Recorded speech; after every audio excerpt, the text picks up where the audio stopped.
Welcome back. After this past weekend's 56-6 win over Indiana State, the South Dakota football team is off to their first 6-0 start since 2005 and their first 3-0 Missouri Valley start ever. This week, they're holding steady at their 4th-ranked spot in both the Stats FCS Top 25 and the NCAA Coaches Poll. Needless to say, it's an exciting time to be in Vermillion, and to chat a little more about that win and the week ahead, here's Jay Elsen with head coach Bob Nielson at the Dakota Dome. All right, thank you, Kelly. Well, anytime a team is coming off a big emotional win like the one you had, Bob, against Youngstown State the week prior, it can be difficult to replicate that energy the following week. So what did you think about where your team was at mentally coming into this matchup with the Sycamores? We were always concerned about that. Our guys were pretty businesslike during the week, and I think that carried over into the way we played on Saturday. Our guys were very businesslike. Execution was at a high level, and that showed up in the score. Sycamores did switch things up on you at quarterback. Isaac Harker gets his second start of the year. So how did that change things for you, if at all, defensively? Well, it really didn't. We had thought that might be a possibility going into to Saturday. The fact that he had played well against us the year before. He's a little bit more of a runner, and I think those first couple drives they used him more as a runner, and that was one of the reasons why they had some success moving the football. Yeah, Indiana State came into this game ranked last in the FCS in third down conversions, but they got a couple of big ones on you early, which helped them put 6 points on the board.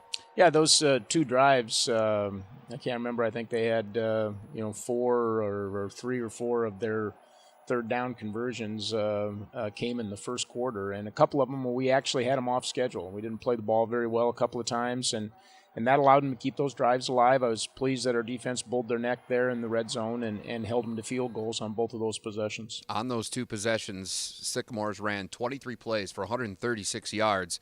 After that, though, 37 plays for 94 yards the rest of the day. So what was the key to that turnaround defensively? Well, number one, I think our defense just settled in, and there were a couple of shifts and things that they did early that we didn't communicate as well as we could have. After seeing those, we got things communicated well, and I think our front played really well after that and disrupted their running game and put pressure on the quarterback. Meanwhile, your offense operated at about as high a level as we've seen all season, and that's saying something because it's been pretty good all year, but season-high 705 yards of total offense for you in this game. That included 7 touchdowns that covered at least 22 yards. All kinds of explosive plays on Saturday. Yeah, a lot of explosive plays. I think 2 things. Chris did a great job, and then Austin, when he came in, did a good job of reading and recognizing and getting the ball distributed to the right people. And then our perimeter guys, once they got the football in space, were able to make people miss and take what would have been a modest gain and turn it into a big game. And then we were able to throw the ball over the top a few times.